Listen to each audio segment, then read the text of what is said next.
উখিয়া উপজেলার পালংখালী ইউনিয়নে বিএনপি ১ নং ওয়ার্ডের সাধারণ সম্পাদক শাহ আলমগীরের উপর আওয়ামী সন্ত্রাসীদের পরিকল্পিত ও নৃশংস হামলার তীব্র প্রতিবাদে উত্তাল হয়ে উঠেছে স্থানীয় জনপদ।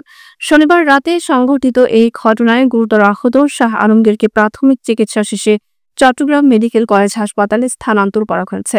এ বর্বরোচিত হামলার প্রতিবাদে রোববার বিকেলে পালংখালীর বালুখালী পানবাজার এলাকায় বিশাল বিক্ষোভ মিছিল ও প্রতিবাদ সমাবেশ অনুষ্ঠিত হয়। ইউনিয়ন বিএনপি, যুবদল, ছাত্রদল সহ অঙ্গ ও সহযোগী সংগঠনের শত শত নেতাকর্মী এবং সাধারণ জনগণের অংশগ্রহণে পুরো এলাকা মুখরিত হয়ে ওঠে। বক্তারা বলেন, শাহ আলমগীরের ওপর হামলা গণতান্ত্রিক রাজনীতিকে রুখে দেওয়ার গভীর ষড়যন্ত্রের অংশ। এটি রাজনৈতিক প্রতিহিংসার নগ্ন বহিঃপ্রকাশ। তারা আরও হুঁশিয়ারি উচ্চারণ করে বলেন, অপরাধীদের দ্রুত গ্রেপ্তার ও দৃষ্টান্তমূলক শাস্তির দাবি জানাচ্ছে।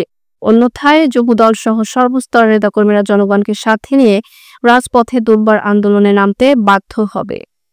বিক্ষোভ ও প্রতিবাদ সভায় উপস্থিত নেতারা জাতীয়তাবাদী শক্তিকে ঐক্যবদ্ধ থাকার আহ্বান জানান এবং রাজনৈতিক সহিংসতার বিরুদ্ধে রুখে দাঁড়ানোর অঙ্গীকার ব্যক্ত করেন।